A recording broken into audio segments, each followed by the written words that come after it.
Und da, ihr glaubt es nicht, da habe ich gesehen, dass der Timo briegt.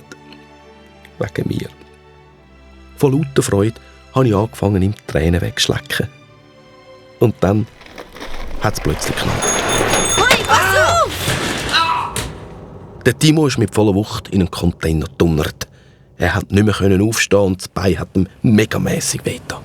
Ist euch beiden etwas passiert? Nein, geht schon. Hoi, ich heisse Nadine. Hoi Nadine, ich bin der Timo. Und das hier, das ist Oswald. Kannst du auf meinem Gepäckträger sitzen?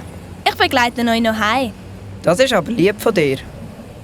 Ich glaube, er hat sich gerade ein bisschen in sie verliebt.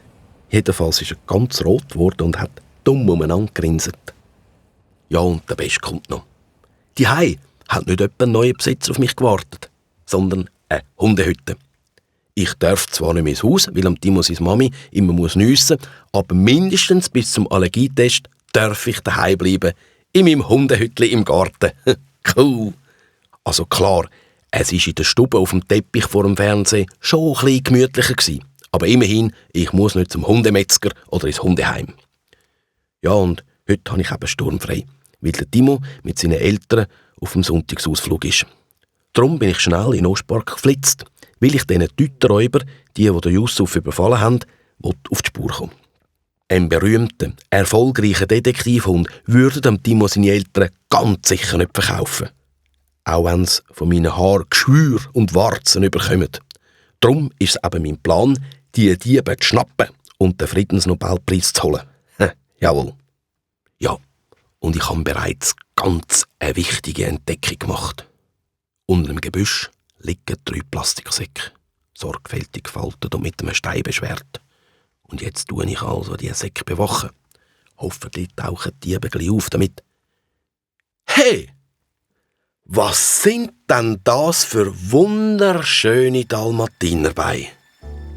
Schade, dass ich euch nicht zeigen kann, was ich jetzt gerade sehe. Aber direkt von meiner Schnauze hat sich meine Schweiz, nein, meine Welt von der Hundedame platziert. Das Näsli, das Öhrli, unglaublich. Hoi du, den habe ich hier ja noch nie gesehen. Sind da. Da bleiben. Ich muss zurück zu meinem Herrli. Tschüss. Senta, was für ein Name. Oh Senta, dich muss der Himmel gesandt haben.